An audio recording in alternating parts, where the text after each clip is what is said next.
హైదరాబాద్ లో కన్సల్టేషన్ మరియు 3,500 రూపాయల colour Doppler test Avis hospitals లో ఉచితంగా పొందారు. నమస్తే రమగారు. నమస్తే జై. రమగారు, మనము నావెల్స్ తీసుకుంటున్నాము, అందులో నీతి వృత్తం మొత్తం చెప్పుకుంటున్నాం. మరి ఈ రోజు ఏం చెప్తున్నారు మాకు? శతాబ్ది సూర్యుడు చెప్దాం జయ. శతాబ్ది సూర్యుడు మాలతి చంద్రుడు గారు రాసింది. మనసున్న మనసై చూసాం కదా, విన్నాం ఆ కథ. ఇది శతాబ్ది సూర్యుడు కూడా చాలా ఇంట్రెస్టింగ్ అండ్ చాలా ఏమన్నాలంటే ప్యాథటిక్ స్టోరీ అనే చెప్పాలి. ఈ ప్యాథటిక్ థింగ్ ఏంటంటే, మనం ముందు తరాల్లో అగ్రవర్ణాల వాళ్ళు నిమ్నవర్ణాల వాళ్ళని అణిచివేశారు అని మనం వింటుంటాం. ఇప్పటికీ దాని జాడలు పోల.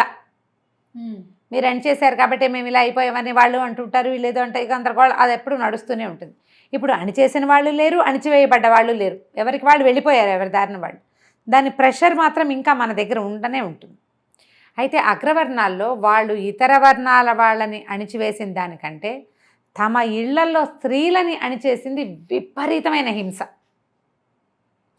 ఈ శతాబ్ది సూర్యుడు పుస్తకం గనక చదివితే ఆడవాళ్ళ జీవితం ఎంత దుర్భరంగా ఉండేదో, ఎలాంటి దౌర్భాగ్యపు జీవితం గడిపుంటారో 100 సంవత్సరాల క్రితం స్త్రీలు మనకు తెలుస్తుంది. ఇది బ్రీఫ్గానే వెళ్తుంది. 4 తరాల కథ. ఎట్లాంటి చేంజెస్ వచ్చినాయి సమాజంలో చూపిస్తుంది మనకి. ఆవిడ చూపించిన చేంజ్ ఒక 10-15 ఏళ్ల క్రితంది. ఈ 15-20 ఇయర్స్లో ఇంకా ఎంత మార్పు వచ్చిందో, ఎంత వాస్ట్ డిఫరెన్స్ ఉందంటే అప్పటికి ఇప్పటికీ. ఈ సూర్యుడు అని ఒక ఆవిడ కథ ఇది. లేడీ సూరమ్మ, సూర్యుడు అని పిలిచేవాళ్ళు చిన్నప్పుడు. సూర్యం అయి ఉంటుంది. ఆదివారం నాడు పుట్టిందని సూర్యకుమారో ఏదో పెట్టుంటారు. ఆ పేర్లని పిల్లల ఊళ్ళలో అలాగే పెద్ద సూర్యుడు. చివరికి సూరమ్మగా మారింది ఆవిడ. ఈ సూర్యుడికి మునిమనవరాలు అమెరికా బయలుదేరుతుంది. కథ ప్రారంభం ఏంటంటే, పిల్ల చక్కగా షోల్డర్ బ్యాగ్ తగిలించుకుని జీన్ ప్యాంట్ వేసుకుని బ్యాగ్ బరువుకి వంగి కాగితాలన్నీ సరి చేసుకుంటూ ఎయిర్పోర్ట్లోకి వెళ్తున్న సీన్తోని కథ మొదలవుతుంది. తల్లి తండ్రి బయట నుంచి ఉంటారు. పిల్ల లోపలికి వెళ్ళింది, మళ్ళీ బయటకు వస్తే ఇమిగ్రేషన్ అవి అయిపోయాక ఏవో వ్యవహారాలు ఉంటాయి కదా, లోపలికి వెళ్ళిపోవాలి 3 గంటల ముందు. ఓసారి వచ్చి మళ్ళీ బయట అమ్మ వాళ్ళ దగ్గర కాసేపు కొంతమంది కూర్చుంటారు, కొంతమందికి అవకాశం, సార్లు అవకాశం ఉండదు. ఆ పిల్ల కోసం వెయిట్ చేస్తూ తల్లి తండ్రి బయట ఉంటారు. ఇంకా అది బయటికి రాదు, మనం వెళ్ళిపోదాం పద్మ అంటాడు అతను. వద్దు, ఫ్లైట్ వెళ్ళేదాకా నేను ఇక్కడే కూర్చుంటా, అది రాపోయినా సరే ఫ్లైట్ వెళ్ళింది అనుకున్నాక వెళ్దామంటూ. ఆవిడ ఒక 100 ఏళ్ళు ముందుకెళ్తుందన్నమాట. కథని ఆలోచించుకుంటూ ఉంటుంది. ప్రపంచం ఎన్ని రంగులు మార్చుకుంటుంది ఎలా అని. ఈ కథ ప్రారంభం ఇది. ఇక్కడి నుంచి సూర్యుడు కథలోకి వెళ్తాం మనం. సూర్యం ఒక బ్రాహ్మణ కుటుంబంలో 8 మంది సంతానంలో కడసారపుది, ఆఖరి పిల్ల. చాలా బొద్దుగా ముద్దుగా గుమ్మడి పండల్లే ఉండేది చిన్నప్పుడు. 5-6 ఏళ్ళు వచ్చేదాకా అక్కలు అన్నయ్యలు మోస్తూ ఉండేవాళ్ళు పిల్లని. చాలా ముద్దుగా ఉండేది. అయితే 5 ఏళ్ళు పిల్లకి, 5-6 ఏళ్ళు వచ్చాక సడన్గా తండ్రి పాము కరిచి చనిపోయాడు. తండ్రిని తీసుకొచ్చారు, డెడ్ బాడీని. పిల్లకి తెలియని అమాయకపు పిల్ల. ఎవరో ఒకళ్ళు పళ్ళు తోమటం, ఎవరో ఒకళ్ళు అన్నం పెట్టడం, జడేయటం, ఎవరో ఒకళ్ళు వదినలో అక్కయ్యలో అమ్మో ఎవరో చుట్టుపక్కల వాళ్ళు కూడా ముద్దు చేసేవాళ్ళు.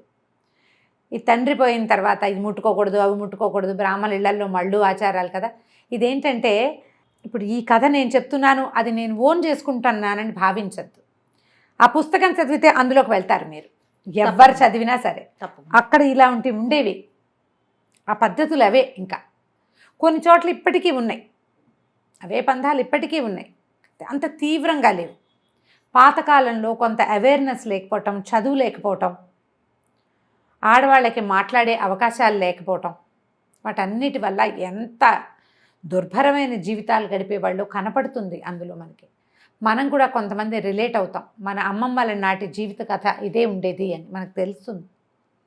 లేటెస్ట్ పిల్లలకి తెలియదు. మనం ఏం పొందేమో ఇవాళ మనకు అర్థమవుతుంది. ఏవేవో కావాలనుకుంటున్నాం ఇప్పుడు. అసలు మనకు వెనక వాళ్ళకి ఇందులో ఏ ఒకటి లేదు. శ్వాస పీల్చుకునే అవకాశం కూడా లేనంత దౌర్భాగ్యపు జీవితాల్లో ఉండేవాళ్ళు ఆడవాళ్ళు. అది మనకు అర్థమవుతుంది అన్నమాట. మనం ఎంత ముందుకు వచ్చేసామా అనిపిస్తుంది. వంటిళ్లల్లో కాదు, పెరళ్లల్లో ఉండే జీవితాలు అది కనబడుతుంది అన్నమాట. అయితే ఈ తండ్రి చనిపోయింది. ఆ 10వ రోజున తల్లికి జుట్టు తీయించేస్తారు. ఆ తల్లిని చూసి పిల్ల ఏడుస్తుంది, ఆ తల్లి దగ్గరికి వెళ్ళదు. ఆవిడ చక్కగా పెద్ద ముడి, చుట్టూతా పువ్వులు, ముక్కుకి బేసరి, అడ్డబాస, మెళ్ళలో కంటే జిగిని నాను అన్నీ వేసుకుని, పట్టు గాజులు, చేతి నిండా గాజులు, మట్టెలు పాంజేబులతో ఉండే తల్లి, తెల్లటి గుండు లోపల ఉండాలి, వెనకాల ఎవరికీ కనపడకూడదు. పిల్ల తల్లి దగ్గరికి వెళ్ళటానికే బెదురుతుంది. 5-6 ఏళ్ల వయసు వచ్చేసరికల్లా అప్పటిదాకా అందరూ ఎత్తుకుని ముద్దు చేసి సౌభాగ్యంగా చూసిన పిల్లకి ఒక్కసారి జీవితంలో ఉండే దౌర్భాగ్యపు స్థితి ఏమిటో తెలిసిపోతుంది. మడి, సంటు, సొంటు, వదిన్లు, అన్నయ్య, అమ్మ తమంతా మైలవాళ్ళు, అక్కయ్యలు, మావయ్యలు, అత్తయ్యలు అంతా మడివాళ్ళు. వాళ్ళు వేరు, వీళ్ళు వేరు, విడిగా తినాలి, ఏమీ ముట్టుకోకూడదు, ఏమీ చేయకూడదు. అప్పటిదాకా అమ్మాయి జీవితంలో లేవు, అప్పుడే తెలుసుకుంది. తండ్రి పోయిన ఏడాది లోపలనే పెళ్లి చేద్దామంటాడు. చిన్నన్నయ్య చాలా కరుకైనవాడు. 3 అన్నయ్యలు, 4 అక్కయ్యలు. రెండో అన్నయ్య కొంచెం కరుకైనవాడు. పెద్దన్నయ్యకి పెళ్ళయింది, ఆయన వేరే ఉంటాడు. రెండో అన్నయ్య వీళ్ళతో పాటు. మూడో అన్నయ్యకి ముల్లన్నయ్య కూడా పెళ్ళవుతుంది, ఆయనకి పిల్లలు లేరు. రెండో అన్నయ్య ఏంటంటే కరణి, వాళ్ళ నాన్నలాగానే బ్రాహ్మణ్య స్మార్థం ఇది చేసేవాడు, పౌరోహిత్యం చేసేవాడు. పిల్ల పెళ్లి చేసేద్దామంటారు. మేనమామలు వాళ్ళు అంతా ఏమో ఇప్పుడు వద్దు, ఏడాది లోపల ఎందుకు, కన్యాదానానికి ముందు మీ నాన్న 3 కన్యాదానాలు చేశాడు కదా, వద్దంటారు. ఇంకో 2 ఏళ్ళు గడుస్తాయి ఇట్లాగే. తల్లికి ఏమీ మాటలేలేవు. అంతకుముందు ఆవిడ జుట్టున్న చంద్రవంకలు అవి అలంకరించుకున్న బుర్ర ఉంచుకుని భర్త ఏది చెప్తే అది వినేది. ఇప్పుడు కొడుకుల చేతిలోకి వచ్చేసింది ఆవిడ, వాళ్ళు ఏం చెప్తే అది వినాలి. 8వ ఏట సూర్యుడికి పెళ్లి చేశారు. చక్కగా నోవులు, వ్రతాలు అవి ఇవి చేయించారు. సరదాగా అత్తగారింటికి వెళ్ళి వచ్చేది. సన్నగా పొడుగ్గా ఉన్న పిల్లవాడు, 14-15 ఏళ్ల పిల్లాడు, చదువుకుంటున్న పిల్లాడు, ఒక్కడే కొడుకు. ఆ సంబంధం కుదిర్చారు. భర్త అబ్బాయితో ఫ్రెండ్షిప్ తెలిసింది పిల్లకి, కాస్త పెళ్ళి అవి. అప్పటిదాకా ఏదో అచ్చంగా ఇలా ఆడుకుంటూ ఉండేది. మెల్లిగా కాస్త వ్రతాలని, పిల్లలతో పెళ్ళవగానే నోవులు పట్టించడాలు అవి ఉండేవి. కొన్నిసార్లు అత్తగారింటికి వెళ్ళటం, కొన్నిసార్లు వీళ్ళింటికి రావడం, అబ్బాయి పండక్కి రావటం అన్నీ ఉండేవి. సంవత్సరం తిరిగింది. 9 ఏళ్ళు నిండబోతుండగా ఒకరోజు కబురు వచ్చింది. అప్పుడు ఊరంతా మసూచిపోసింది. మసూచిపోసి ఈ సూర్యుడి మొగుడు చచ్చిపోయాడని కబురు వచ్చింది. 9 ఏళ్ల పిల్ల. ఇక ఏముంది, వైధవ్యం. తీసుకెళ్ళారు, కాలవకి తీసుకెళ్ళటం. 10వ రోజున తీసుకెళ్ళి సూత్రాలు గీత్రాలు అన్నీ తీసేస్తారు. తెల్లగుడ్డ, రంగుల పరికిణీళ్ళు కట్టుకోకూడదు, చీర కట్టడం నేర్చుకోవాలి, పరికిణీళ్ళు కట్టుకోకూడదు, లంగాలు వేసుకోకూడదు, తెల్ల చీరే కట్టుకోవాలి. సడన్గా తన జీవితం ఎందుకు మారిపోయిందో అమ్మాయికి అర్థం కాదు. అసలు అంత ఊహ కూడా లేదు. తల్లిలాగా తను కూడా ఉండాల్సి వస్తుంది.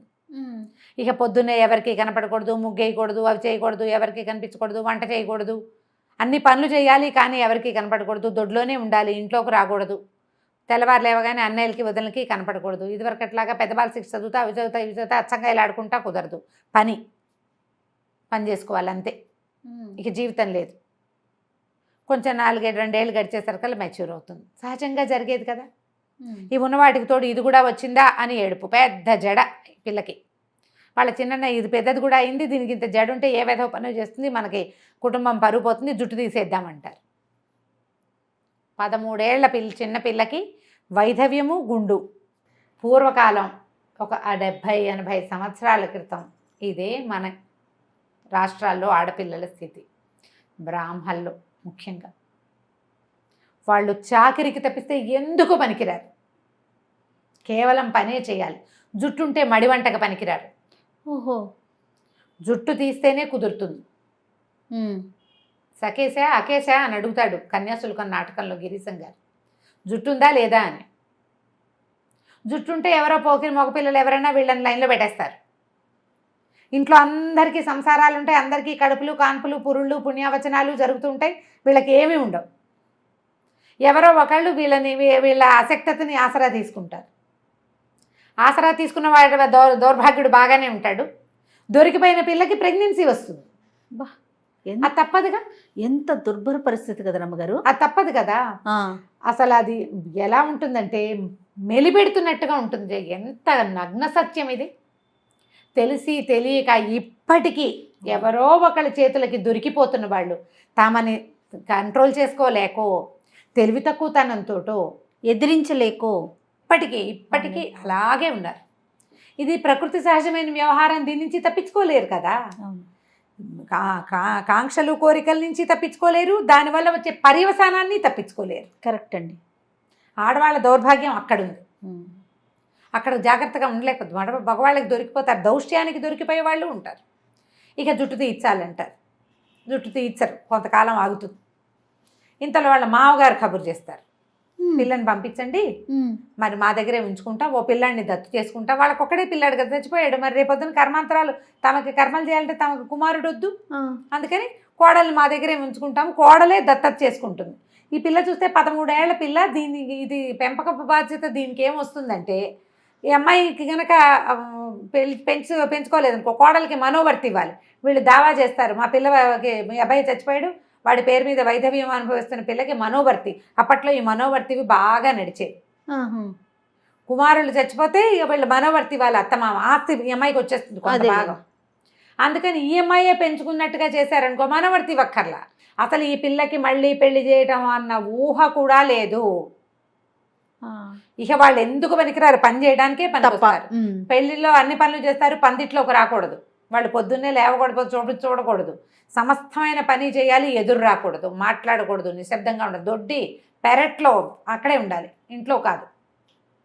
ఈ పిల్లే పెంచుకోవాలి ఇంకో పిల్లాన్ని. వాళ్ళ చుట్టాల పిల్లాడు ఒక 6-7 ఏళ్ళు పడినాడు, అంత 6-7 ఏళ్ల పిల్లాన్ని పెంపకం అంటే ఇదేం పెంచుతుంది అనుకుంటారు. కానీ సరే ఏమనుకుంటారు, వాళ్ళు రమ్మన్నారుగా, వాళ్ళ అత్తవారితే పెత్తనం, తీసుకెళ్ళి దింపుతారు. ఈ అమ్మాయి ఏమనుకుంటుంది, ఇక్కడ చీత్కారాలు, విసుక్కోవటము, చిన్నోదని విసుకోవటం, పెద్దోదని విసుకోవటం, జడేసుకుంటుంటే ఎప్పుడైనా పాపం తలకాయ దూకునేది. ఇంత పెద్ద జుట్టు కదా, ఈ చిన్నోదని చూసి ఇది నూనె ఖర్చు, దీనికి షోకులు అనేది తిట్టిపోసేది ఆవిడ. నానా రకాలుగానే ఉండేది. తల్లి అశక్తురాలు, ఏమనేది కాదు. అమ్మ బంగారం అంతా సూర్యుడికి పెట్టి పెళ్లి చేద్దామంటారు, కానీ తర్వాత మానేస్తారు. అమ్మ బంగారం అమ్మి పెళ్లి ఖర్చులు పెడతారు. వీళ్ళకేదో బాలతోడుకు ఒంటి మీద ఉన్న బంగారమే పెడతారు. సరే మళ్ళీ అత్తారింటికి వెళ్తే సరే అక్కడ ప్రశాంతంగా ఉంటుంది. అత్తగారు ఏమందు, తను చిన్నప్పుడు అమ్మ ఎట్లా కళగా అలంకరించుకుని ఉండేదో ఈవిడ అట్లాగే ఉంటుంది. మామగారు ఆయన పనిలో ఆయన ఉంటాడు. కాకపోతే ఆయన దృష్టిలో ఏదో తేడా ఉందని 13 ఏళ్ల పిల్లకి తెలుస్తుంది. ఒకనాటి రాత్రి ఆయన ఏదో చెయ్యిపోతాడు. ఇది భయపడితే అన్నయ్యకు ఉత్తరం రాస్తుంది, నన్ను తీసుకెళ్ళిపోయి నేను ఇక్కడ ఉండను. చచ్చినా ఆ మాట చెప్పకూడదని తెలుసుకుంటుంది. ఆ వయసుకి విజ్ఞత వచ్చేస్తుంది. ఈయన నాతో మిస్బిహేవ్ చేశాడు అని చెప్పదు, కామ్గా ఊరుకుంటుంది. ఇంటికి వెళ్ళిపోతున్నాను, నేను ఇక్కడ ఉండలేనని చచ్చేలా ఏడుస్తుంటే ఏమంటారు, అన్నయ్య అనుకుంటాడు, పోనీలే నేను ఉంచుకుంటాను, నా దగ్గరే ఉంటుందని. బుల్లన్నయ్యకి పిల్లలు లేరు, ఆయన ఉంచుకుంటానంటాడు. ఈ అమ్మాయిని పంపేసిన సంవత్సరం తిరగకుండానే మావగారు ద్వితీయ వివాహం చేసుకున్నాడు 16 ఏళ్ల పిల్లని, వంశం నిలబడ్డానికని వస్తుంది కబురు. అప్పుడు వీళ్ళు మళ్ళీ వెళ్తే 2000 రూపాయల మనోవర్తి కింద ఇస్తారు. ఆ డబ్బులు చేత్తపుచ్చుకొని చెల్లెల్ని తీసుకొచ్చేసి ఇంకా జుట్టు ఉంచరు, జుట్టు తీయించేస్తారు. తెల్ల పంచ, 16 ఏళ్ల పిల్ల తెల్ల పంచ కట్టుకోవాలి. అప్పట్లో బ్లౌజులు కూడా వేసుకునేవాళ్ళు కాదు, రవికేసుకోకూడదు. కాకపోతే ఏంటంటే చిన్నపిల్ల కదా అని దీనికి అమ్మాయి మరి ఇంకా ఎదిగే వయసులో ఉండగానే కదా భర్త పోయాడు, పొడి చేతులు రవికలు కుట్టించేవాళ్ళట. ఆ కథలో ఉంటుంది అట్లా. ఒకసారి కళ్ళు మూసుకుని అది ఊహిస్తే మామూలుగా కదా, వెన్నులోంచి పాము పరిగెడుతున్నట్టు ఉంటుంది, వెన్నుపూసలు. భయం, ఏమిటి ఎక్కడి నుంచి ఎక్కడికి వచ్చామారా మనం అనిపిస్తుంది. సంతోషించాలో ఏం చేయాలి ఏమిటి అసలు, ఆ రోజులను ఊహిస్తేనే భయం వేస్తుంది. ఈవిడికి ఊహలు వచ్చేవి. కొంచెం చదువుకుంది, అన్నయ్య పెద్ద బాల శిక్ష అవి ఇవి చదివించాడు. ఆ పత్రికలు ఈ పత్రికలు చదివినప్పుడు వీరేశలింగం పంతులు గారు రాజమండ్రి వెళ్ళి నా జుట్టు తీస్తున్నప్పుడు వెళ్ళి పంతులు గారి దగ్గరికి వెళ్ళిపోతే పోయేది, హాయిగా పెళ్లి చేసుకుని సుఖంగా ఉండేదని. వీళ్ళందరి దగ్గర చాకరీ చేయాల్సి వచ్చేది. టెన్నిస్ బాల్ లాగా పెద్దక్కయ్య గారింట్లో ఫంక్షను, పెళ్ళి, పేరెంటం, పురుడు పని చేయాలి. చిన్నక్కయ్య ఇంట్లో అదేదో, పెద్దక్కయ్య ఇంట్లో ఇది, అన్న ఇంట్లో ఇది, పిల్లలు పెద్దవాళ్ళు అయ్యారు, మెచ్యూర్ ఫంక్షన్స్, అన్నిటికీ పని పని పని పని పని తప్ప ఎక్కడ బహుమతి లేదు, మెప్పు లేదు, దేనికి ఒక గుర్తింపు లేదు. యంత్రాన్ని చూసినట్టు పనికి మాత్రమే గుర్తింపు. అయితే చిన్నక్కయ్య కూతురు పెళ్ళికి వెళ్తుంది. పెళ్ళిలో అంతా పనిచేశాక పెళ్ళికి వెళ్ళేటప్పుడు తెల్ల చీరలు అశుభమని మీ బావ కొనలేదే, నాదే పాత ఈసారి వచ్చినప్పుడు కొనిపెడతానని చీర కూడా కొనిపెట్టకుండా చాకరీ చేయించుకుని పంపిస్తుంది చిన్నక్కయ్య చెల్లెలు. మనుషులు వాళ్ళందరూ కూడా ఇప్పుడు మన చెల్లెలైన ఆపేక్షగా ఉండేవాళ్ళు కాదు మనుషులు. ఇప్పుడు లేరు అట్లా. ఇప్పుడు కూడా చాకరీ చేయడానికి ఒకళ్ళు ఉంటే వాళ్ళు ఒక చులకనగా ఉంటుంది. ఎవరైనా మన కింద పనిచేస్తుంటే మనకి చులకనే, కృతజ్ఞత ఉండదు. కృతజ్ఞతలు బయట వాళ్ళ మీద ప్రదర్శిస్తారు, ఇంట్లో వాళ్ళ మీద ఏం ప్రదర్శించరు. నువ్వు ఉన్నావు కాబట్టి నా పని గడిచింది అనరు. అయితే కొద్ది రోజుల తర్వాత మళ్ళీ కబురు ఏమొస్తుందంటే, ఈ చిన్నక్కయ్య కూతురు ఏ పిల్లకైతే పెళ్ళికి వెళ్ళిందో ఆ పిల్ల పురిటికి వచ్చిందని దానికి ఒంట్లో బాగుండలేదు, సాయం రమ్మంటుంది చిన్నక్కయ్య. ఆ పిల్లకి ఏదో పాపం చాలా అనారోగ్యం, ఇంత పొట్ట పీచులాగా కాళ్ళు చేతులు సన్నగా ఉండి కడుపుతో ఉంటుంది, కనడానికి సిద్ధంగా ఉంటుంది. ఆ పిల్ల డెలివరీలో పోతుంది. చచ్చిపోతుంది అమ్మాయి, అక్కయ్య కూతురు. ఈ పుట్టిన పిల్లని ఎవ్వరూ ఎత్తుకోరు. నా పిల్ల చావుకు వచ్చిందంటారు. ఈ చంటి పిల్లని ఏం చేస్తుంది, ఈ సూర్యుడే ఒళ్ళో వేసుకుని కూర్చుంటుంది. పంచదార నీళ్ళు పట్టమని చెప్తుంది మంత్రసాన్ని. 2-3 రోజులు నీళ్లు పోసి ఆ పిల్లని ఉంచుకుంటుంది ఒంట్లో. ఎవరైనా ఎత్తుకున్నా ఏడుస్తుంది ఆ పిల్ల, ఈవిడ ఎత్తుకుంటే ఊరుకుంటుంది. ఎక్కడైనా వాళ్ళమ్మ వాళ్ళు తీసుకెళ్ళమంటారు. పిల్ల అత్తవారు ఈ చంటి పిల్ల నాయనమ్మ వాళ్ళు, మేము మగపిల్లాడైతే తీసుకునే వాళ్ళం, ఆడపిల్లని మేమేం చేసుకుంటామంటారు. వాడు ఇంకో పెళ్లి చేసుకోవాలి మా వాడంటే వీడి అడ్డమంటారు. బయట పారేయమంటాడు బావ, ఈ సూర్యుడు వాళ్ళ బావ. ఈవిడ మెల్లిగా ఆ పిల్లకి పోత పాలు పోసి 10 రోజుల తర్వాత 10 రోజులు కనిపిస్తుంది. ఆ పిల్లని వదలబుద్ధి కాదు ఈవిడికి. అంతకుముందు ఎవరు పిలిచినా తిరిగేది. ఈ పిల్లని నేను పెంచుకుంటాను అన్నయ్య అని ఆ బుల్లన్నయ్యని అడుగుతుంది. అతను ఏం చేస్తాడంటే ఈవిడ దగ్గర డబ్బు ఇచ్చారు కదా మామగారు, ఎవ్వరికి ఇవ్వనివ్వడు, జాగ్రత్తగా దాచిపెట్టి తిప్పి మంచివాడు. ఎందుకంటే పిల్లలు లేరు, సహజంగా మంచివాడు. ఈ పిల్లతో స్నేహం చెల్లెలతోటి. ఆయన ఏం చేస్తాడంటే సరే పెంచుకోమని చెప్పి వాళ్ళు ఈ పిల్లని క్లెయిమ్ చేయకుండా కాగితం రాయించుకుంటారు. ఇంత పెంచాక మా పిల్లని మాకు ఇచ్చేయమని వాళ్ళు అడిగితే అదేలే కాగితం రాయించుకుంటారు. కాగితంతో సరే ఆ పిల్లని తెచ్చుకొని దత్తు చేసుకుంటుంది, తనే పెంచుకుంటుంది. ఇక పిల్లని పెంచేసరికల్లా ఈ బుల్లన్నయ్య గారింటికి ఈ పిల్లని, అంతకుముందు బుల్లన్నయ్య ఇంట్లో ఉండేది కదా, ఎంతసేపు ఏడ్చేది. చంటి పిల్ల, తల్లిపాలు లేవు, ఈ పోత పాలకే దానికి ఏ కడుపులో మంట వస్తుందో పసిబిడ్డకి, తెగ ఏడ్చేది, ఏడుపు కొట్టు పిల్ల. దాంతో ఆవిడ ఈ పిల్లని పెట్టుకోవడానికి మా ఇంట్లో వీలు లేదని ఆవిడ వీలు లేదని పోట్లాడుతుంది. సరే అయితే నాకు ఇంకో ఇల్లు చూడు, నా పిల్లని పెట్టుకుంటాను నేనంటుంది. ఈయన ఏం చేస్తాడంటే డబ్బులు దాచాడు కదా, ఆ సందులోనే ఆ వీధిలోనే పక్కన ఒక 3 గదుల ఇల్లు అమ్మకానికి వస్తే ఇల్లు కొనేసి ఈ పిల్లని తల్లిని అక్కడ పెడతాడు. గృహప్రవేశం బుల్లన్నయ్య బుల్లొదిన చేస్తారు. వాళ్లే కూర్చుని ఈ పిల్లకి పేరు కూడా పెడతారు, కమల అని పేరు పెట్టిస్తుంది. ఆ పిల్ల చక్కగా పెరుగుతుంది. చిన్నప్పుడు ఏడుపు కొట్టుగా ఉండేది, కానీ పెద్ద అయ్యే కొందికి చక్కగా పెద్ద పెద్ద కళ్ళు, నాజుగ్గా పచ్చటి పిల్ల. స్కూల్లో చేర్పించుకుంటుంది. ఇంకా నా పిల్ల కుదరదు, ఎవరైనా పిలిచినా చంటి పిల్లని వదిలిపెట్టి నేను ఎక్కడ రాను అంటుంది. క్రమంగా పిల్లని ఎక్కడికి పంపకూడదు, ఎవరిళ్ళకి నేను వెళ్ళను, నా పిల్లని నేను చూసుకోవాలి. డబ్బులు ఉన్నాయి, తన దగ్గర డబ్బు ఉంది కదా, మావగారు ఇచ్చింది 2000 రూపాయలు అంటే ఆ రోజుల్లో ఎంతో లక్షలు అవి.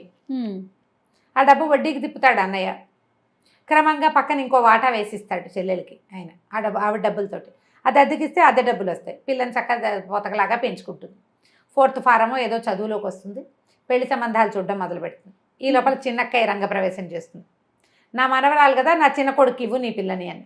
ఇది చదువుకుంటుంది, నీ కొడుక్కి సరిగ్గా చదువు లేదంటుంది చెల్లెలు సూర్యుడు. ఆవిడ కాదంటుంది, కాదు వాడికి మంచివాడే, వాడికి మార్కులు రాలేదు, మాస్టర్లకి మావాడంటే గిట్టదు, అందుకని ఫెయిల్ చేశారు, వాడు సిగరెట్లు కాలుస్తాట, నాకు వద్దంటుంది ఈవిడ. ఏమైనా సరే నా మనవరాలు నా కొడుకే ఇవ్వాలని ఆవిడ బలవంత పెట్టి పెళ్లి చేస్తుంది. ఈ కమల ఊరుకుంటుంది, మెతకది.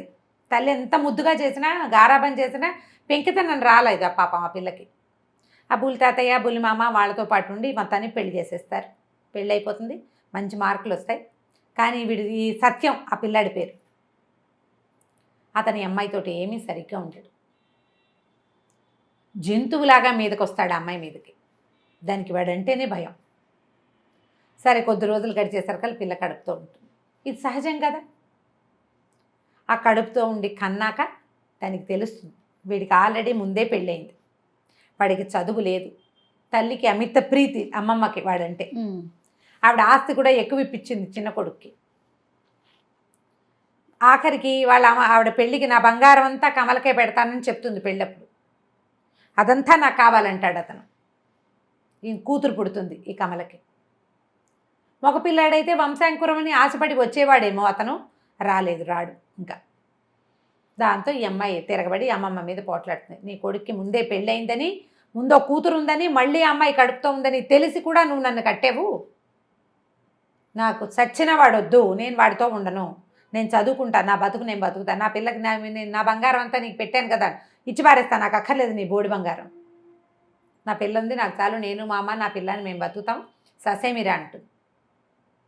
మళ్ళీ ఆ పిల్లకి బారసాలు చేసే టైంకి సత్యాన్ని అని పిలుస్తామని వాళ్ళన్నా ఈవిడ ఒప్పుకోదు కమల. బుల్లితాతయ్య బుల్లిమామ పెడతారు నా పిల్లకి పేరు, నాకు వాళ్ళే పెట్టారు, నా పిల్లకి వాళ్ళే పెడతారని ఆ బుల్లిమామ పేరే పద్మావతి అని పెట్టిస్తుంది. ఆవిడకి పిచ్చి ముద్దొస్తుంది, ఆవిడకి పిల్లలు లేరు, ఈ పిల్ల పేరు పెట్టారు కదా. రోజులు గడుస్తాయి. సూరమ్మ గారికి చదువు లేదు, పెద్ద బాల శిక్ష తప్ప. కమల 5th ఫారం ఫినిష్ చేసి పిల్లని చంటి పిల్ల తల్లి అయినా స్కూల్కి వెళ్ళి చదువుకుని స్కూల్ టీచర్ ఉద్యోగం చేసుకుంటుంది. టీచర్గా ముందుకెళ్తుంది. ఇక రకరకాల మార్పులు వస్తాయి. సత్యం రాడు చాలా కాలం పాటు, కానీ సత్యం తల్లి వీళ్ళ అమ్మమ్మ మాత్రం వీళ్ళ దగ్గరికి చేరుతుంది. ఎట్లా రోజులు మారుతూ ఉంటే ప్రపంచం ఎలాంటి టర్న్స్ తీసుకుంటుందో కనపడుతుంది మనకి కథలో. అక్కడి నుంచి ఈ బుల్లి మామగారు పోతుంది. బుల్లి తాతయ్యని చూసుకుంటూ ఉంటారు వీళ్ళు. ఆయన ఏదో ఒకరోజు ఊరెళ్ళి తిరిగి వచ్చేటప్పుడు ఓ పిల్లని వెంట పెట్టుకొస్తాడు, పెళ్లి చేసుకొస్తాడు. అంటే ఇప్పుడు మగవాళ్ళలో చాపల్యం పోదు. పెళ్ళాన్ని చచ్చిపోతే 70 ఏళ్ల వయసులో ఆయన 15-16 సంవత్సరాల పిల్లని పెళ్లి చేసుకుంటాడు. 9 ఏళ్ల వయసులో మొగుడు చచ్చిపోయిన సూరమ్మకి పెళ్లి చేద్దామని ఎవరు అనుకోలే. కూర్చోబెట్టారు. మగవాళ్ళు ఇలా చెయ్యొచ్చు. కానీ ఇప్పటికీ ఉంది తెలుసా రమ్మగారు? ఇప్పటికీ ఉంది. పెళ్ళైన సంవత్సరం లోపు 60 ఏళ్ళు రానివ్వండి, 70 ఏళ్ళు రానివ్వండి, సమర్థించే సమాజాన్ని కూడా చూస్తున్నాం రమ్మగారు. పిల్లలు వెళ్ళిపోతారు, రేపొద్దున ఆయనకి ఎవరు దిక్కు అనే సమాజాన్ని చూస్తున్నాం. అదే తల్లి ఓ 50 ఏళ్ళ ఆవిడ పెళ్లి చేసుకుంటే సమాజం సమర్థిస్తుందా? సమర్థించలేక ఎంతమంది పిచ్చివాగుళ్ళు వాగుతారో ఇప్పుడు మనం చూస్తున్నాం కదా. ఆవిడ ఆ సంతోషంగా హాయిగా కళకళ్ళాడుతూ లక్ష్మీదేవి లాగా కనపడుతుంటే ఏంటో ఓర్చుకోలేరు. నీకు అవసరమానికి వీళ్ళకి అవసరమా? ఎవరికి అవసరం? అసలు సమాజానికి ఏం అవసరం? ఆమె కష్టం ఆమె పడింది, ఆమె నిష్ఠూరాలు ఆమె పడి ఉంటుంది. ఆమె ఎంత హింసపడి ఉంటుందో ఈ చుట్టుపక్కల ఉన్న సమాజంతో. తనకు ఒక రక్షణ కావాలి, తన పిల్లలకు భవిష్యత్తు కావాలని ఒక ఆడది కోరుకోకూడదు. సమాజంలో సగం సమాజం ఆమెను సమర్థిస్తే మిగిలిన సగం సమాజం ఇంకా ఆ వెనకబడిన దౌర్భాగ్యపు బూజుపట్టిన మాష్టి భావాలతోటే ఉన్నారు. ఎప్పటికి పెరుగుతారో వీళ్ళు. కాదు, ప్రతి స్త్రీలోనూ తల్లిని చెల్లిని ఎందుకు ఊహించలేకపోతారు. మన చెల్లి అయితే, మన అక్క అయితే, మన కూతురు అయితే అలా ఉన్నా కూడా ఇంట్లోనే పెట్టుకునే వాళ్ళు ఉన్నారు రమ్మగారు. ఉన్నారు దౌర్భాగ్యులు. మన చెల్లైనా మన తల్లైనా సరే కాలరు వాళ్ళు. కట్టెలోనూ కాలరు, కంపలోనూ కాలరు. అంతే. ఇక వాళ్ళని మా భాష ఒకటి ఉంది, కింద పెడితే పంటలు ఉండవు, పైన పెడితే వానలు ఉండవు. ఎందుకు జీవితాలు మనుషులుగా ఎందుకు పుట్టిస్తాడో వాళ్ళని దేవుడు. ఒక మగ మనిషిని సమర్థించినట్లుగా ఒక ఆడ మనిషిని ఎందుకు సమర్థించారో అర్థం కాదండి. కొన్ని పెళ్ళిళ్ళు మనం యూట్యూబ్లో మంచి ఖబర్లు వింటుంటాం. ఎంత సంతోషంగా అనిపించిందో జయానా. నాకు కూడా రమ్మగారు చాలా ఆనందం అనిపించింది. బాబా ఎంత అద్భుతమైన విషయం, ఇంకొంచెం ముందు కూడా చేసి ఉండొచ్చు అనిపించింది. ఏమిటో అసలు ఎవడిష్టం వాడిది, వీళ్ళ అభిప్రాయం ఎవడడిగాడు. తొంగి చూసేస్తారు.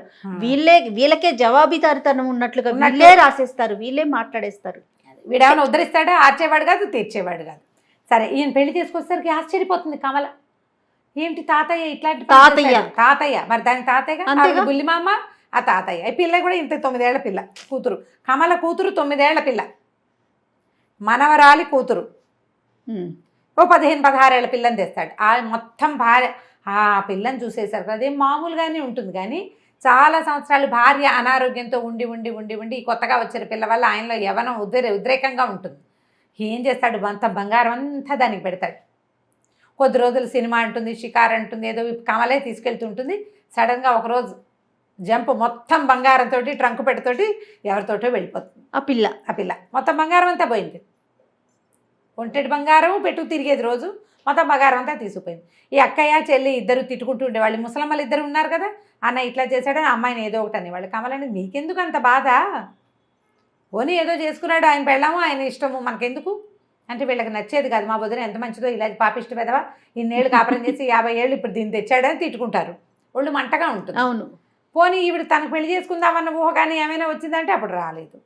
సరే, ఇలా గడిచి క్రమంగా ఏమవుతుందంటే సత్యం మళ్ళీ వెనక్కి వస్తాడు. అక్కడ అతను ఇంకో భార్య పెళ్లి చేసుకున్నాడు, పిల్లలు పుట్టారు. తర్వాత మొత్తం ఆస్తి అంతా అయిపోయింది.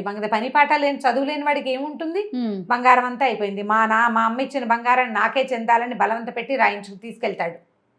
సత్యాగ్రహం చేస్తానని చెప్పి తీసుకుపోతాడు మొత్తం. అది కూడా అయిపోతుంది.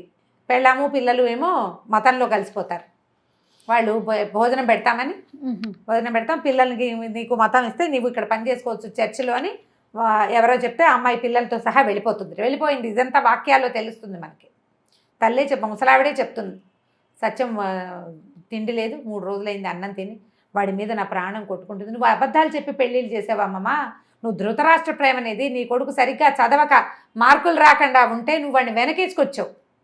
ఆల్రెడీ పెళ్ళై పిల్లలున్న వాడికేమో నన్నేసి కట్టావు, నా జీవితాన్ని పాడు చేసేసావు. నువ్వు వాడిని ఉద్ధరించావా? ఉద్ధరించిద్దేం లేదు. కొడుకు పుడితే దారిలో పడతాడు అనుకుంది, కొడుకు పుడితే దారిలో పడ్డాడు. అసలు ఆ పుట్టిన పిల్లని చూడ్డానికి కూడా రాలేదు అతను. అనేసరికల్లా సరే ఇంట్లో వండిస్తాను ఇక్కడ ఉండమని అంటూ మళ్ళీ కొడుకుని ఇంట్లో చేరుస్తుంది. కానీ ఈ అమ్మాయి అతని దగ్గరికి రానివ్వదు ఆ కమల. కొంతకాలం తర్వాత ఈ ముసలావిడికి బాగా అనారోగ్యం ముదిరేసరికల్లా ఈ పిల్ల పద్మ బీఎస్సీలోకి చేరుతుంది. అంత పెద్దది అయిపోతుంది. మొదట కమల వాళ్ళ అమ్మ ఖద్దరు కట్టుకునేది, కమల కాటన్ చీరలు కట్టుకునేది, సిల్క్ చీరలు కట్టుకునేది. పద్మ దగ్గరకు వచ్చేసరికల్లా చక్కగా స్కర్టు, పోనీటైలు, కమలది కూడా ఇంత పెద్ద జడ. కానీ పద్మకి పల్చటి జుట్టు, పుట్టడమే గుండుతోటి పుట్టిందని రాస్తారు కథలో. బాబు హెయిర్ చేయించుకుంటుంది, హాయిగా ఉంటుంది. వీళ్ళకేమో వద్దంటారు ముసలివాళ్ళు, కానీ ఆవిడకి పెద్ద ఆవిడకి బాగా ఇష్టంగా ఉంటుంది మనవరాలు అట్లా ఉండటం. ఏం చేస్తుందంటే దీనికి డబ్బులు ఉన్నాయి, నువ్వు యూనివర్సిటీకి పంపించు, దాన్ని చదివించమని చెప్తుంది. ఎవ్వరు లేకుండా చూసి దీన్ని చెప్తుంది అనమాట కమలకి. 25,000 వస్తాయి, నేను దీన్ని చిన్నప్పుడే ఇట్లా నేను అన్యాయం చేశానని అనిపించింది నాకు, అందుకని నేను ఎల్ఐసి లాంటిది ఇన్సూరెన్స్ చేశాను. పిల్లకి 18 ఏళ్ళు 20 ఏళ్ళు నిండేసరికల్లా డబ్బులు వచ్చే ఇది ఉంది, మెచ్యూర్ అయిపోయింది, ఈ సంవత్సరం డబ్బులు వస్తాయి, 25,000 వస్తాయి, యూనివర్సిటీకి పంపించు, అది ఎంఎస్సి చదవాలి, కాలేజ్ ప్రిన్సిపల్గా ఉద్యోగం చేసుకోవాలి నా మనవరాలు. ఇవాళ రేపు అలాగే ఉన్నారు ఆడపిల్లలు. ఆవిడలో ఎంత మార్పు వచ్చిందో చూడు. అక్కడి నుంచి ఏం చేస్తుంటే ఆ కాగితాలు ఎవరికి కనపడకుండా వీడికి దొరికితే లాగేసుకుంటాడు, ఆ డబ్బు కొట్టేస్తాడని దిండులో వేసి కుట్టేస్తుంది అనమాట. దిండు ఓపెన్ చేసి చేతిలో పెడుతుంది. చూస్తే 25,000 వస్తాయి. ఈ పిల్ల ఫస్ట్ ఇయర్ ఎంఎస్సి అయ్యేసరికాలనే ఆవిడ చనిపోతుంది. సత్యం వీళ్ళతోటే ఉంటాడు. ఒకరోజు భార్య దగ్గరికి రాబోతాడు, ఆవిడ ఒప్పుకోదు. ఆ చిన్నప్పుడు చేసిన 14-15 ఏళ్ల నాటి కాపురమే మళ్ళీ ఆ భర్తను దగ్గరికి రానివ్వదు. నేను మీ అమ్మ అడిగిందని రానిచ్చాను, నాకు ఏ ఆసక్తి లేదు, నువ్వంటే ఆసక్తి లేదు, జీవితం అంటే ఆసక్తి లేదంట. సరే కొంతకాలానికి ఎంఐ ఎంఎస్సి పూర్తయి ఉద్యోగంలో చేరాక తల్లి టీచరు, కూతురు లెక్చరరు అవుతారు. రామశేషన్ ఒక కుర్రాడితోటి పెళ్లి సంబంధం కుదుర్చుకుంటారు. అతను చాలా మంచి పిల్లవాడు. కట్నం తీసుకోవడం ఇష్టం లేదు, ఇవ్వడం ఇష్టం ఉండదు పద్మకి. మా చెల్లెల పెళ్ళికి మాకు డబ్బులు అవసరం, నేను ఈ డబ్బు ఇచ్చేస్తాను వెనక్కి తిరిగి, అప్పుగానే ఇది అనుకోండి అంటాడు. పెళ్ళైన 2-3 ఏళ్ళకి డబ్బు ఇచ్చేస్తాడు. 20,000 కట్నం తీసుకుని 20,000 ఇస్తాడు. అంటే మగవాళ్ళలో ఎలాంటి మార్పు వచ్చిందో చూపిస్తున్నారు. జనరేషన్ మారే కొద్దీ ఇప్పుడు అలాంటి వాళ్ళు ఉన్నారు కొంతమంది. పాత లాంటి మా తాతయ్య లాంటి వాళ్ళు ఉన్నారు. వీళ్ళు కదా మారాలి. అక్కడి నుంచి పెళ్ళవుతుంది పద్మకి. మెల్లిగా ఈ పద్మ అవసరాలని తండ్రి దగ్గరుండి చూడడం మొదలు. సత్యం ఇంట్లోనే ఉంటున్నాడు కదా, పిల్ల యూనివర్సిటీ కాగితాలన్నీ అతనే చేస్తాడు. బట్టలు కత్తిరించి కుట్టడం అవన్నీ కొన్ని రోజులు ఇంట్లో నుంచి వెళ్ళిపోతూ ఉండేవాడు, మధ్య మధ్యలో వస్తూ ఉండేవాడు. అతనిలో కూడా ఎలాంటి చేంజ్ వచ్చిందో ఈ చూసుకోవటం, ఈ దగ్గర ఉండటం, ఈ కనిపెట్టి ఉండటం. మొదట్లో ఉండుంటే అమ్మాయి జీవితం బాగుండేది కదా, ఇంకా 4-5 పిల్లలు పుట్టేవాళ్ళు, హాయిగా జీవితం సుఖంగా ఉండేది. అతను మొదట్లో లేడు, మొదట్లో క్రూరంగా ఉన్నాడు. అతను క్రమంగా జీవితంలో వచ్చిన ఆటుపోట్లతోటి అతని ధోరణి మారింది. ఆటుపోట్లతోటి కూడా ధోరణి మార్చుకొని మగవాళ్ళు ఉన్నారు. అవునవును. మారిన మగవాడిని చూపిస్తారు మాలతి చంద్రుడు. అతను మారిపోతాడు, కూతురు దగ్గర ఉంటాడు, పిల్లల్ని చూసుకోవడానికి కూడా తను దగ్గర ఉంటాడు, వెళ్తాడు కూతురుతోటి. డైపర్లు మార్చడం దగ్గర నుంచి చేస్తాడు ఆయనే. కొంతకాలానికి ఆయన మరణిస్తాడు. కానీ ఈ సూర్యుడు మాత్రం అలాగే ఉంటుంది. ముసలావిడ అక్కయ్య చచ్చిపోయినప్పుడు తెగ ఏడుస్తుంది, నాకు ఎవరున్నారు, అమ్మగారి సంతానం అందరూ పోయారు, వాళ్ళు పోతారు. మధ్యలో అన్ని మరణాలు వరుసగా చూపిస్తారు. ఆ అన్నయ్య పోయాడు, ఈ అన్నయ్య పోయాడు, ఆ వదిన పోయింది, అవి చూపిస్తూనే ఉంటారు కథ అంతా. నేనంతా చెప్పట్లా, బ్రీఫ్గా వెళ్ళినా ఎక్కువే వెళ్తుంది కథ. అక్కడి నుంచి ఏమవుతుంది, కమల కూడా క్రమంగా కొంతకాలం ఉండి ఉండి ఉండి ఆవిడ మరణిస్తుంది. ఆ సూర్యుడు ముసలావిడ మాత్రం ఉండిపోతుంది, 100 ఏళ్ళ వయసు. ఈ పద్మ ఏం చేయాలో తెలియక ఆవిడ్ని తనతో పాటు వైజాగ్ తీసుకొచ్చి తన ఇంట్లో అట్టు పెట్టుకుంటుంది. పిల్లలిద్దరు, ఒక ఆడపిల్ల ఒక మగపిల్లాడు పుడతారు పద్మకి. తల్లి తండ్రి వెళ్ళిపోయారు. అమ్మమ్మకి పిన్ని ఈవిడే తన తల్లిని పెంచుకుంది. ఇక ఇంట్లో అట్టు పెట్టుకుంటే ఈ ఇల్లు అద్దెకి ఇచ్చేస్తారు వాళ్ళు. ఒకనాడు ఇంట్లో నుంచి వెళ్ళిపోతుంది ముసలావిడ. వీళ్ళకి పిచ్చి టెన్షన్ పుట్టేస్తుంది, ఏం చేయాలో తెలియక. ఆవిడ ఆ ఇంటికి వెళ్ళిపోయి ఆ ఇంట్లో బయట కూర్చుని ఉంటుందన్నమాట. వాళ్ళు చుట్టుపక్కల వాళ్ళు కనుక్కొని ఇంత ముసలావిడ అంత అక్కడ దాకా వచ్చి వెళ్ళిపోయింది, ఆ ఇంటి మీద ఉంది భ్రమ ఆవిడకి. అప్పుడు మరణిస్తుంది ఆవిడ. ఈవిడ మరణించిన తర్వాత అప్పుడు ఈ సౌజన్య ఈవిడ పద్మ కూతురు అమెరికా వెళ్తుంది. ఎక్కడ జీవితం అదే ఇంట్లో ఒక ఆవిడేమో ఇలాగా 9వ ఏటే వైధవ్యము, దుర్భరమైన జీవితము, తన డబ్బును కూడా తను స్వతంత్రంగా ఖర్చు పెట్టుకోలేని, తన పిల్లకి తనకి ఇష్టమైన చోట పెళ్లి చేయలేని, ఇలాంటి వాడికి నేను పిల్లని ఇవ్వను, నా పిల్ల నా ఇష్టం అని అనలేని దుస్థితి నుంచి అమెరికా వెళ్ళే ఆడపిల్ల వరకు జరిగిన ఈ ప్రయాణం మొత్తం ఎంత హృదయ విదారకంగా ఉంటుందో, ఎంత హృదయంగా ఉంటుందో. ఒకప్పుడు ఇలాంటి జీవితాలు ఉండేవి అని ఇప్పుడు సమాజంలో చాలామందికి తెలియదు. తెలీదండి. మనకి ఇవాళ లభించిన స్వేచ్ఛ, స్వతంత్రం, ఈ రోజున మనం చూస్తున్నటువంటి సమాజం ఒకప్పుడు లేదు. ఈ దొరికిన దాంతో దుర్వినియోగం చేసుకోకుండా, జీవితాన్ని అంతే ముక్కలు చెక్కలు చేసేసేయకుండా జాగ్రత్తగా తీసుకెళ్ళాలంటే మనం ఇలాంటి విషయాలు కొన్ని వినాలి, తెలుసుకోవాలి. తప్పకుండా రమ్మగారు. ఈ కథలు ఒట్టి మామ్స్ కాదు, యంగ్స్టర్స్ కూడా వినాలి. 50-40 అవసరం. యువతకి చాలా అవసరం. 50-40లో ఉండే తల్లులు తమ యంగ్ పిల్లలకి, టీనేజ్ పిల్లలకి, కొంచెం వయసు వచ్చిన ఆడపిల్లలకి, కొత్తగా పెళ్లి చేసుకోవాలి మగపిల్లలకి తెలియజేయాలి. ఇలాంటి సమాజం ఉంది. మీరు ఈ పుస్తకం కొని చదవాలి. తప్పకుండా అండి. శతాబ్ది సూర్యుడు మాలతీ చందూర్ గారి అత్యద్భుతమైన రచనలో ఒక అత్యద్భుతమైన రచన.